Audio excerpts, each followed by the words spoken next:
ಕಾರೊಂದು ನಿಯಂತ್ರಣ ತಪ್ಪಿ ಪಲ್ಟಿಯಾಗಿ ಹೊತ್ತಿ ಉರಿದ ಪರಿಣಾಮ ಇಬ್ಬರು ಸಜೀವ ದಹನವಾಗಿರುವ ಘಟನೆ ಉತ್ತರ ಕನ್ನಡ ಜಿಲ್ಲೆಯ ಹೊನ್ನಾವರ ತಾಲೂಕಿನಲ್ಲಿ ನಡೆದಿದೆ.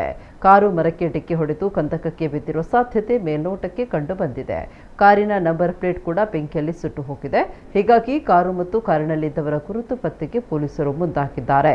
ಪ್ರಾಥಮಿಕ ತನಿಖೆಯಲ್ಲಿ ಮೃತರು ಸಿದ್ದಾಪುರ ಮೂಲದವರು ಅಂತ ಗೊತ್ತಾಗಿದ್ದು, ಘಟನೆ ಬಗ್ಗೆ ಸಂಬಂಧಿಕರಿಗೆ ಮಾಹಿತಿ ರವಾನೆ ಮಾಡಲಾಗಿದೆ. ಘಟನಾ ಸ್ಥಳದಲ್ಲಿ ಪೊಲೀಸರು ಮತ್ತು ಅಗ್ನಿಶಾಮಕ ಸಿಬ್ಬಂದಿ ಕಾರ್ಯಾಚರಣೆ ನಡೆಸಿದ್ದಾರೆ. ಹೊನ್ನಾವರ ಪೊಲೀಸ್ ಠಾಣಾ ವ್ಯಾಪ್ತಿಯಲ್ಲಿ ಈ ಘಟನೆ ನಡೆದಿದೆ.